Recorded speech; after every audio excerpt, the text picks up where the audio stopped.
In this video we will show you how to make an easy Eternity Pave Ring. So first we will start with the ring wizard, choosing which profile do we want. We will go for the number 016, that is a flat profile. We will add the measures that we are happy with, so for the height and the width, and validate. The next step will be from the modeling tab, extract the parametric isocurve, so we can define the length of the channel where we will set the stones. So we set the beginning and the end,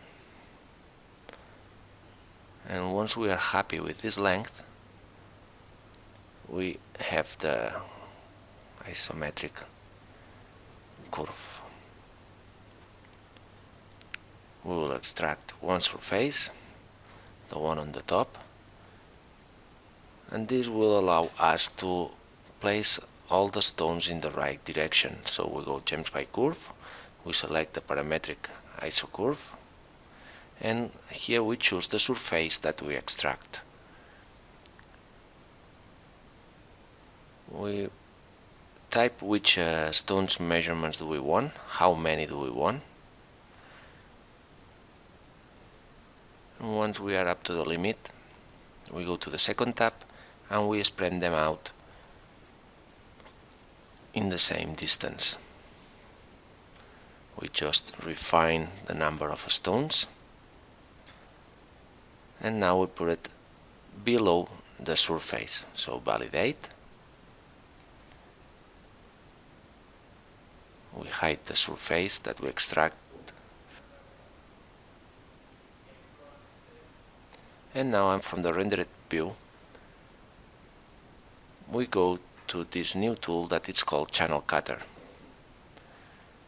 In the Channel Cutter we choose the stones, and we also choose in which surface we are gonna do the channel cutter. We press the loop, so we have like this frozen look that allows us to see all the stones position. And then we press on. This is very important because what does it means is that once we validate the operation, it will make the Boolean operation.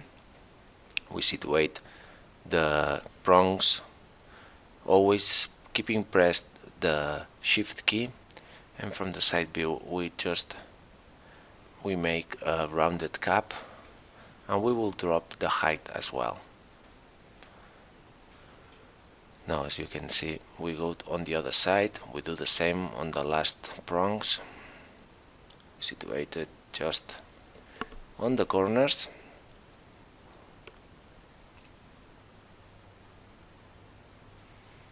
And validate.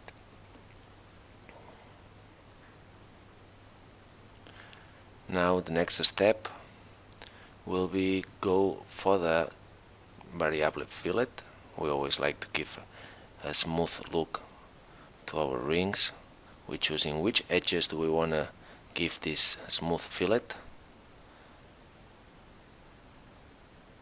We press enter to go back to the prior operation. Enter, and there we go. As you can see, a nice look after we rounded all the fillets.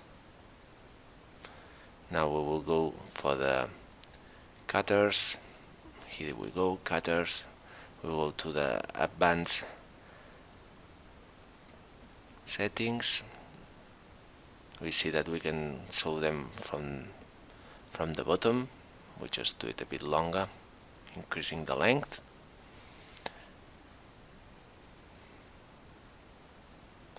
Maybe a bit wider. Validate.